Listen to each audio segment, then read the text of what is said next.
Monsieur, dis, comment tu fais pour voler? Hein? Comment je fais pour voler? La drogue, petit gars.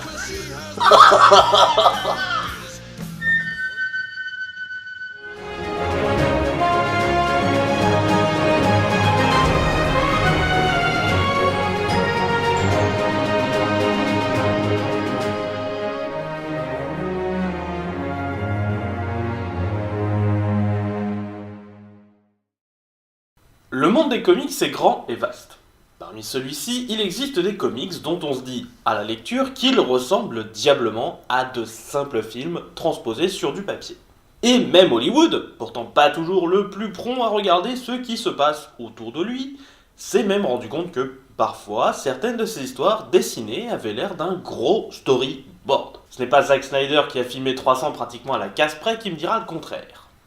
Certains auteurs semblent même se faire une spécialité de créer des comics facilement adaptables à l'écran, comme Mark Millar et son imprint Millar World, dont nombre de ses titres ont été adaptés ou optionnés pour le cinéma, et qui a même été récemment racheté par l'ogre de la vidéo à la demande de Netflix. À ce sujet, pensez à bien régler le programme parental sur la plateforme. Il ne faudrait pas que votre bamba tombe par hasard sur une adaptation d'Unfunny, par exemple. Oh ouais, un cartoon, trop bien!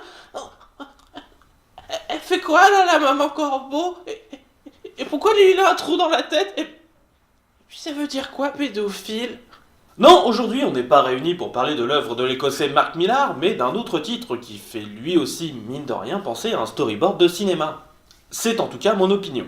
Fly de l'éditeur américain Zenescope n'a rien à voir avec la première traduction française du manga Dragon Quest, ou bien une certaine chaîne de magasins. Ou alors ces derniers ont bien changé pendant que j'avais le dos tourné. Fly est dessiné par Eric Johnson, alias Eric J, qui est un dessinateur que vous ne connaissez certainement pas, vu qu'il a surtout dessiné des titres Zenescope. Et éventuellement le titre Rex Mundi chez Image. Et une histoire Doctor Who, mais je digresse parce que j'aime bien. Le scénariste, lui, c'est Raven Gregory. Non pas Gregory Raven, son nom de famille c'est vraiment Gregory, et son prénom est vraiment Raven. Et c'est un scénariste qui a tellement bossé pour Zenescope qu'il est actuellement producteur exécutif à Zenescope. Et vu que les comics Zenescope ne sont que très peu du genre pratiquement jamais traduits chez nous, et bien forcément on les connaît pas. En plus, j'ai un gros problème avec l'éditeur Zenescope, qui vend vraiment ses comics comme de la merde. Sa série la plus grosse est Populaire et Grim Fairy Tale, une relecture des contes de fées très particulière, puisque basée sur le principe de plus on a de personnages féminins, mieux c'est, puisqu'on peut les foutre en couverture pour faire vendre, si possible, en tenue plus ou moins habillée. D'ailleurs, pour bien reconnaître que c'est un problème lié à l'éditeur, que l'on retrouve sur toutes ces séries, voici la couverture du premier numéro de Fly. Ce personnage n'existe pas. Vraiment, je n'y reconnais en rien la protagoniste principale du récit qui ressemble à ceci. Et encore, la couverture officielle est soft, les variantes sont vraiment pires dans le domaine. J'ai rien contre un peu d'érotisme de temps en temps, mais là, au vu du bouquin et de son histoire, c'est clairement pas le temps qu'il faut. Bordel que non! Car oui, si je ne connais ni le dessinateur, ni le scénariste, et que je ne porte pas vraiment l'éditeur dans mon cœur, c'est le contexte autour de ce comics qui m'a poussé à le lire. Mais avant de vous parler du contexte, parlons un peu de l'œuvre, comme ça le plan est annoncé. Et j'aime quand un plan se déroule sans accroc.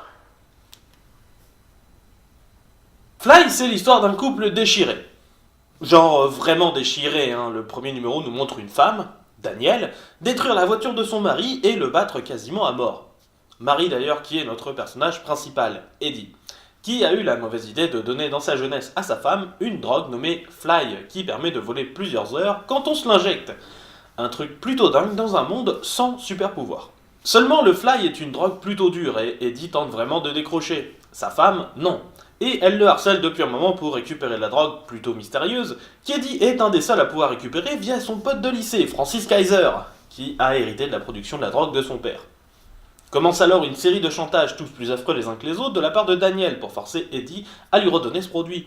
Le tabasser donc, mais aussi kidnapper sa copine actuelle, pratiquement la tuer, faire la même chose à sa famille. Ça va plutôt loin. On ajoute à ça un mec mystérieux qui apparemment s'est volé et cherche à se venger des créateurs de la drogue, et voilà à peu près le pitch. Le scénario est assez intéressant. Convenu, mais intéressant. Bon, l'intrigue sur le mec mystérieux n'avance pas des masses et apparemment intervient dans une mini-série liée, Fly After the Fall. Mais il m'a suffisamment plu pour que j'ai envie de lire cette suite, justement. L'intrigue dans le présent est ponctuée de longs flashbacks racontant comment les personnages sont arrivés dans cette situation précise et qui nous font nous attacher à eux. Pas de façon très subtile, mais efficace. Les dessins sont bien sombres comme il faut, sans chercher particulièrement à éblouir le spectateur, le lecteur. Désolé de la confusion, mais l'angle choisi dans les cases correspond tellement bien à l'endroit où l'on placerait la caméra dans une adaptation que j'ai tendance à voir cette œuvre comme un gros storyboard. La bande dessinée est un art extraordinaire qui peut se permettre d'avoir une variété pratiquement infinie d'angles de vue, de disposition des cases, de symbolisme, que coller à ce point à une réalisation télévisuelle me semble assez fait exprès. Voilà pour mon ressenti, on pourrait pratiquement l'adapter sans y toucher, ça marcherait pas mal.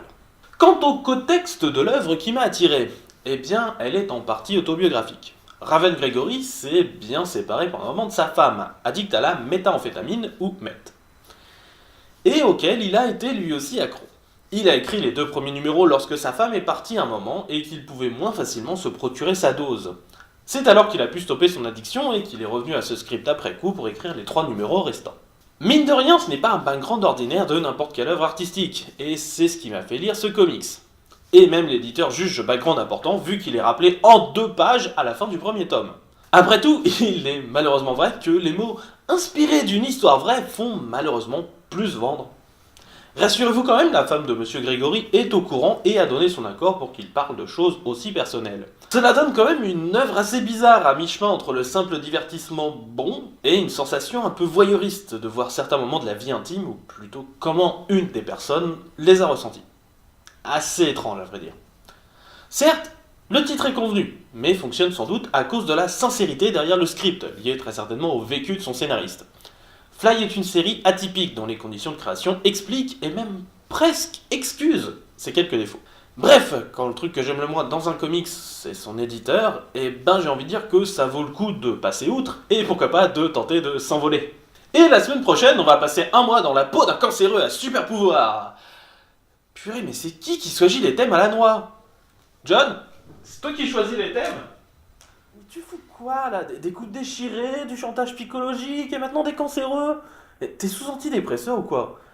De quoi? Si j'ai un briquet? Oui, tiens, voilà. Mais il s'appelle Reviens. Hein. Bref, faut que tu débégayes un peu, quoi, non? Je sais pas, moi. Va voir un psy, va dans un parc d'attractions, je sais pas. Fais un truc. Tu m'écoutes? Qu'est-ce que tu fais avec ce bidon mais fais...